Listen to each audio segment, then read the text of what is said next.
그때 솔로몬이 이르되 여호와께서 캄캄한 데 계시겠다 말씀하셨사오나 내가 주를 위하여 거하실 성전을 건축하였사오니 주께서 영원히 계실 처소로소이다 하고 얼굴을 돌려 이스라엘 온 회중을 위하여 축복하니 그때 이스라엘의 온 회중이 서 있더라. 왕이 이르되 이스라엘 하나님 여호와를 송축할지로다. 여호와께서 그의 입으로 내 아버지 다윗에게 말씀하신 것을 이제 그의 손으로 이루셨도다. 이르시기를 내가 내 백성을 애굽 땅에서 인도하여 낸 날부터 내 이름을 둘 만한 집을 건축하기 위하여 이스라엘 모든 지파 가운데서 아무 성읍도 택하지 아니하였으며 내 백성 이스라엘의 주권자가 될 사람을 아무도 택하지 아니하였더니 예루살렘을 택하여 내 이름을 거기 두고 또 다윗을 택하여 내 백성 이스라엘을 다스리게 하였노라 하신지라. 내 아버지 다윗이 이스라엘의 하나님 여호와의 이름을 위하여 성전을 건축할 마음이 있었더니 여호와께서 내 아버지 다윗에게 이르시되 내가 내 이름을 위하여 성전을 건축할 마음이 있으니 이 마음이 내게 있는 것이 좋도다.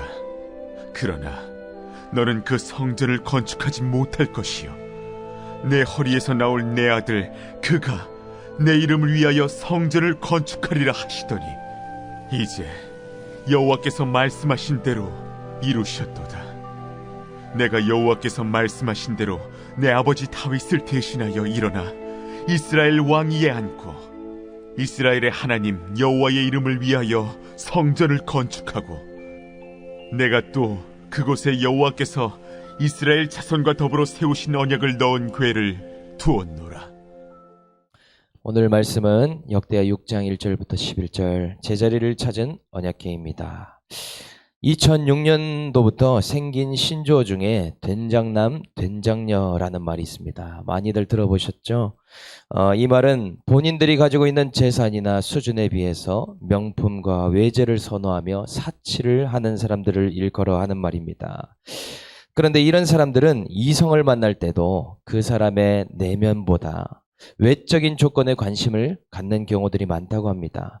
저 사람이 성격이 어떤지, 신앙이 있는지 그런 것이 아니라 그 사람이 재산이 얼마나 있는가, 연봉은 얼마이고 차는 뭐를 끌고 있는가, 이런 것에 관심을 더 많이 갖는다고 합니다. 만약에 결혼을 한다고 가정을 해도 나의 어떤 조건이 마음에 들어서 결혼하자는 사람과 단칸방이라도 좋으니 나 자체를 사랑해서 결혼하자 한다면 둘 중에 누구와 결혼하는 것이 좋겠습니까? 당연히 후자가 아니겠습니까? 이 질문에서 중요한 것이 돈이나 건물이나 능력이 아니라 상대방의 존재 자체를 사랑하는 사랑이 중요하다 하는 것이 포인트라는 것이죠. 그런데 이것은요, 사람에게만 적용되는 것이 아닙니다. 하나님에게도 동일하게 적용이 된다는 것이죠. 오늘 솔로몬이 행한 일은 하나님께 아주 멋진 집과 처소를 선물해 드린 것과 같습니다. 이 일에 보통 정성과 사랑이 들어갔겠습니까? 20년이라는 시간을 하나님을 사랑해서 했다는 것이죠. 오늘 본문 1, 2절에 보니까 성전 건축을 마치고 봉헌 기도를 드리고 있습니다. 솔로몬이 이르되 여호와께서 캄캄한 데 계시겠다 말씀하셨사오나 내가 주를 위하여 거하실 성전을 건축하였사오니 주께서 영원히 계실 처소로소이다. 솔로몬은 출애굽기 19장 9절을 인용하고 있습니다. 여호와 하나님께서 스스로 말씀하시기를 나는 캄캄한 데 계시겠다 말씀하셨습니다. 그래서 과거에 시내산 구름 가운데 임하셨고 다윗의 회막 가운데 캄캄한 중에 거하셨습니다. 이렇게 고백하고 있죠. 그러나 이제는 그것보다 더 멋지고 크고 화려한 성전을 완공했으니 하나님 이곳에 거하여 주십시오. 이렇게 기도하고 있죠. 이것이 사람으로 친다면 내가 가진 모든 능력으로 집을 바꿔줬으니 이제 이 집에서 거하면서 손에 물 한 방울 반대로 얘기했네요. 손에 물을 묻히지 않고 고생시키지 않겠다 하는 말과 같은 것이죠. 그런데 사실 하나님께서는 크고 화려한 성전이 필요한 분이 아니셨습니다. 하나님께서는 다윗을 통해 약속한 솔로몬 성전 건축을 기뻐하셨지만 그보다 더 원하셨던 것은 솔로몬 왕 인생의 성전의 주인 되기를 원하셨다는 것이죠. 이스라엘에는 나라 성전의 주인이 되기를 원하셨다는 점입니다. 그런데 이 역대기가 기록될 당시에 솔로몬 성전은 어땠느냐? 정말 아이러니한 일이지만 이미 무너지고 파괴된 상태에서 이 역대기를 지었다는 점입니다. 도대체 무슨 일이 일어났냐 하는 것이죠. 솔로몬은 처음에 하나님을 사랑했습니다. 성전 건축에 감격이 있었습니다. 그러나 남편 되시는 하나님을 성전에 모셔두고 시간이 지날수록 자신의 뜻대로 해갔다는 것이죠. 하나님, 이 성전에만 계시면 제가 알아서 하겠습니다. 성전도 짓고 하나님에 대한 예의를 갖췄지만 결국 하나님을 저버리는 일을 행하게 됩니다. 그 결과는 어떻습니까? 하나님께서 결국 그 성전을 버리신다는 것이죠. 솔로몬 성전은 바벨론에 의해서 파괴되고 불순종으로 말미암아 불타게 됩니다. 그러니 하나님께서는 외형적인 성전이 아무리 화려하고 멋지고 건축을 했다고 하더라도 하나님의 뜻을 저버리면 더 이상 그곳에 계시지 않더라 하는 것입니다. 오늘도 하나님은 우리에게 이벤트적인 신앙을 갖기를 원치 않으십니다. 프로그램 할 때만 하는 프로그램 신앙, 눈 가리기 아웅식으로 하는 반짝 신앙을 하나님은 좋아하지 않으십니다. 첫 단추만 잘 꿰면 되겠지 하는 신앙, 그것은 하나님이 기뻐하지 않은 신앙입니다. 하나님은 그 중심을 보시기를 원하신다는 것이죠. 오늘도 저희가 이 자리에 하나님을 사랑해서 나왔다면 솔로몬 성전보다도 기뻐하십니다. 교회가 화려한 성전이 아니라도 좋습니다. 내가 가진 것이 없어도 좋습니다. 저와 여러분들이 심지어 상한 심령의 상태여도 좋습니다. 그것을 가지고 하나님을 더욱더 의지하고 하나님을 더욱더 사랑하고 그 어려운 상태와 상황 속에서 하나님과 함께하는 자가 된다면 하나님이 그것을 기뻐하신다는 겁니다. 오늘 저와 여러분들이 그러한 은혜가 있기를 주님의 이름으로 축복합니다. 3절에 솔로몬은 고개를 돌려서 이스라엘 온 회중을 향해 축복하고 있습니다. 성전을 지었던 20년 동안 얼마나 이스라엘 백성들이 수고했겠습니까? 그럼에도 하나님이 솔로몬을 성전 건축했다는 이유 하나만으로 남들을 축복하고 복을 빌어줄 자리에 서게 하십니다. 다윗 한 사람을 통해서, 솔로몬 한 사람을 통해서 모든 이스라엘 백성들이 성전의 축복을 누리게 되었다 하는 것이죠. 그렇기 때문에 우리 가정에, 우리 목장에, 우리 부서에, 우리 교회에 성전을 짓는 한 사람이 너무나 중요합니다. 하나님은 성전 짓는 자를 통해서 복을 빌게 하신다는 것이죠. 특별히 우리는 말씀과 기도로 성전 짓는 자가 되어서 자녀들에게 복을 빌어주는 부모가 되어야 될 줄 믿습니다. 목장 식구들에게 축복하고 내 옆에 있는 자들을 축복해야 한다는 것이죠. 그래서 하나님께 감사하고 사람들에게 복을 빌어줄 것 있는 인생이 되게 하신다는 것입니다. 4절에 이스라엘 하나님 여호와를 송축할지어다. 여호와께서 그의 입으로 내 아버지 다윗에게 말씀하신 것을 이제 그의 손으로 이루시도다 고백하고 있습니다. 하나님께서는 자신의 말씀과 약속을 반드시 이루고 지키십니다. 그의 입으로 다윗에게 말씀하신 것을 오늘 그의 손으로 이루셨다 하시죠. 20년 동안에 필요한 성전 건축의 모든 것을 하나님 손으로 사람을 옮겨놓기도 하고 물질을 모으시기도 하고 자원을 만드시기도 하셔서 그의 손으로 이루셨다 한다는 것입니다. 이것이 사람이 행한 일인 것 같지만 20년 동안 하나님께서 행하셨다 한다는 것이죠. 우리는 기도할 때도 하나님께 물질을 주십시오. 사람을 보내주십시오. 문제를 해결해 주십시오. 자원을 좀 주십시오. 우리 가정을 이렇게 해달라. 이렇게 기도하는 것이 아니라 우리의 기도의 패턴이 바뀌어야 됩니다. 하나님, 오늘 내가 주의 말씀을 받는 자가 되기를 원합니다. 주님의 입으로 나오는 약속의 말씀 가운데 있게 해 주시옵소서. 그의 손으로 행하시는 주님의 역사를 보는 자가 되기를 원합니다. 이렇게 기도해야 된다는 것입니다. 그래서 이 세상에서 제일 무서운 사람이 하나님의 말씀을 받는 자입니다. 그것은 말씀 듣는 자가 이루는 것이 아니라 선포한 자가 이루는 일이기 때문입니다. 오늘도 기도 가운데에, 오늘도 말씀 가운데에 하나님의 약속의 말씀, 그 말씀이 받게 되는 저와 여러분들 될 수 있기를 축복합니다. 5절 6절 솔로몬은 하나님께서 출애굽 이후에 성전 장소도 지정하지 않고 이스라엘을 다스릴 자도 택하지 않으셨는데 그러다가 하나님께서는 예루살렘에 택하시고 다윗을 왕으로 삼아 이스라엘을 다스리게 했다 말씀하고 있습니다. 하나님께서는 출애굽 후에 아무 성읍도 아무 주권자도 택하지 않으셨습니다. 하나님께서는 자신을 위해 건물이나 성읍을 원치 않으셨습니다. 하나님께서는 자신을 위해 어떤 통치자나 왕도 기뻐하지 않으셨습니다. 이 모든 것은 이스라엘 백성들이 원하기 때문에, 사사기 이후에 왕을 원했기 때문에 택한 것이고, 또 다윗이 원했기 때문에 성전을 이렇게 짓게 된 것입니다. 하나님께서는 자신이 왕이시기 때문에 왕이 필요 없으신 분입니다. 하나님은 이스라엘 자체가 선정이기 때문에 성읍이 필요 없으신 분입니다. 그런데 하나님은 하나의 성읍을 택하시고 한 사람의 왕을 불가피하게 택하신 것이 바로 예루살렘 성이고 다윗 성이라는 것이죠. 다윗도 하나님을 아주 열렬히 사랑했기 때문에 하나님께 무언가 해드리고 싶은 마음이 있었습니다. 7절에 그래서 다윗이 택한 것은 내 아버지 다윗이 이스라엘의 하나님 여호와의 이름을 위하여 성전을 건축할 마음이 있었더니 여호와께서 내 아버지 다윗에게 이르시되 이 마음이 내게 있는 것이 좋도다. 그러나 너는 성전을 건축하지 못할 것이요. 이렇게 말씀합니다. 이렇게 사람이 하나님을 위해서, 여호와의 이름을 위해서 하는 것이 정작 하나님이 원하는 것들은 아니었던 경우가 많습니다.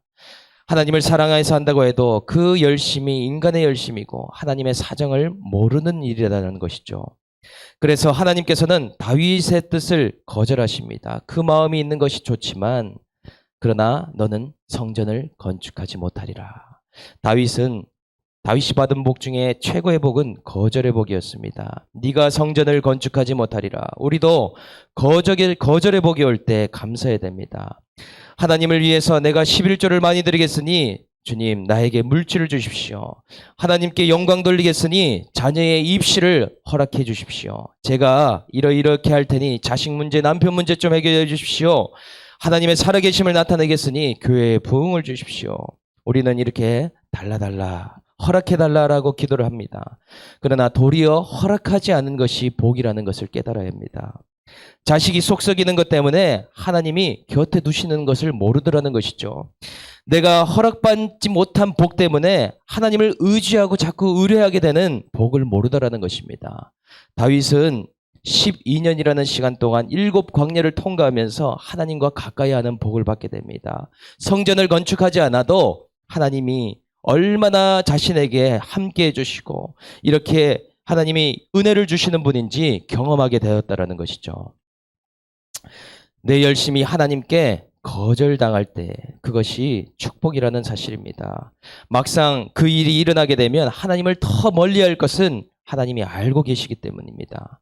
아무리 하나님을 위해서 하는 일이라도 하나님이 거절하시면 오늘 우리는 눈에 보이는 성전이 아니라 영적 성전을 지으라는 사명이 있다는 것입니다.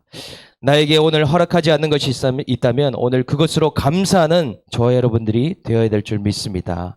그것을 주시면 하나님의 뜻이 꺾입니다. 그것을 이루시면 하나님이 거부를 당하셔야 됩니다. 그것을 허락하시면 하나님이 거절당해야 되기 때문이라는 사실입니다.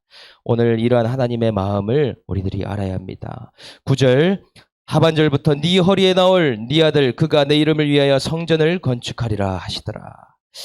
내 대에서 이루지 못하더라도 주님이 필요하시면 다음 대에 이루십니다.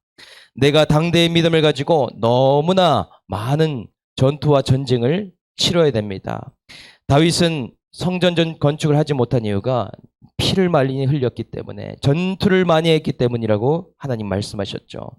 지금까지 우상을 섬기고 세상 신을 따르다가 내가 예수 믿게 되면 피를 많이 흘리는 영적 전쟁이 치열합니다. 느헤미야서를 보면 성전 건축할 때 산발락과 도비아가 얼마나 공격하고 방해를 합니까? 사단마귀는 우리가 성전 건축하는 것을 원치 않습니다. 싫어합니다. 그렇다면 내 대해서 해야 되는 것은 무엇이냐? 다윗처럼 피를 흘리며 죄와 싸우고 이 저주와 싸우고 영적 전투를 시작해야 된다는 것이죠. 저도 예수 믿고 얼마나 사단마귀가 지금까지도 방해하는지 모릅니다. 내 대해서 아니더라도 다음 세대는 반드시 성전 건축하리라 지금 털을 닦고 준비해 나가고 있다는 것입니다. 내 자녀 세대, 내 다음 세대가 성전을 지어갈 수 있도록 우리는 준비해야 된다는 것입니다. 그것은 피 흘리며 믿음의 선한 싸움을 싸워 나가야 됩니다. 믿는 자라면 반드시 싸워야 되는 전쟁이기에 수많은 공격과 방해 속에서도 예수 그리스도의 이름으로 물리쳐 나가야 된다는 것이죠. 오늘 그 전쟁에 우리가 승리하게 될 줄로 믿습니다. 그럼에도 반드시 하나님께서 이런 사명을 주신다면 주님은 오늘도 우리 솔로몬에 대해서 이것을 이루십니다. 11절에 내가 또 그곳에 여호와께서 이스라엘 자손과 더불어 세우신 언약을 넣은 궤를 두었노라. 솔로몬은 다시 한 번 더 이스라엘 백성이 하나님과 맺은 언약이 얼마나 중요한지 상기시킵니다. 여호와께서 이스라엘 자손과 더불어 맺으신 세우신 언약의 궤를 여기에 두었다. 이 말씀에게 법궤, 하나님과의 언약을 상징하는 것입니다. 오늘도 우리가 그리스도의 피로 맺은 새 언약 아래 있는 하나님의 자녀들입니다. 오늘 이 말씀을 나누는 이유는 이 언약에 담긴 궤, 말씀을 붙잡고 내 인생의 성전에 계시는 하나님을 모시는 하루가 되어야 되기 때문인 것이죠. 오늘 저와 여러분들이 하나님을 우리의 몸과 마음의 성전에 모실 수 있는 저와 여러분들 될 수 있기를 주님의 이름으로 축복합니다. 적용 질문 드리겠습니다. 나는 반짝 신앙입니까? 하나님을 사랑하는 신앙입니까? 내가 하나님을 위해서 열심을 내고 있는 것은 무엇입니까? 그럼에도 하나님이 거절해 주신 복은 무엇입니까? 그것 때문에 불평이 됩니까? 감사가 됩니까? 내 대해서 꺼내내야 할 죄는 무엇이고 지금 내가 싸우는 영적 전쟁은 무엇입니까? 함께 말씀을 마무리하며 기도하겠습니다. 하나님 아버지, 저의 열심은 늘 하나님을 방해하는 인생입니다. 저의 특심은 주님보다 늘 앞서는 인생입니다. 저의 소원은 하나님을 늘 거절당하게 만들었고 거부하는 인생이었습니다. 그러나 하나님, 저에게 모든 것을 거절해 주심에 감사합니다. 엄청난 부를 거절해 주셨고 대단한 건강도 거절하셨으며 남들이 부러워할 만한 인맥과 관계도 허락치 않으심에 감사합니다. 하나님, 오늘 허락치 않은 그 복이 얼마나 주님과 동행하기에 좋은 환경이며 하나님을 얼마나 의뢰하기 좋은 상황인 것인지 우리가 하나님의 그 믿음의 눈을 열어서 깨달을 수 있도록 은혜를 베풀어 주시옵소서. 하나님 아버지, 성전 건축도 할 수 없는 저희에게 오늘 이 사명을 주셨사오니 그리스도의 터 위에 우리의 가정과 교회가 하나님의 성전으로 세워가기에, 영적인 성전을 건축하기에 부족함 없도록 인도하여 주시옵소서. 하나님 아버지, 이 모든 일들이 우리가 하는 것이 아니라 말씀하신 분이 행하는 것이라고 말씀합니다. 하나님, 우리가 이것을 달라고 기도하는 것이 아니라 오늘 말씀 받는 한 사람이 되어서 그 말씀을 이루시는 하나님을 목도할 수 있도록 인도하여 주시옵소서. 감사를 드리며 우리를 구원하신 예수님의 이름으로 기도합니다. 아멘.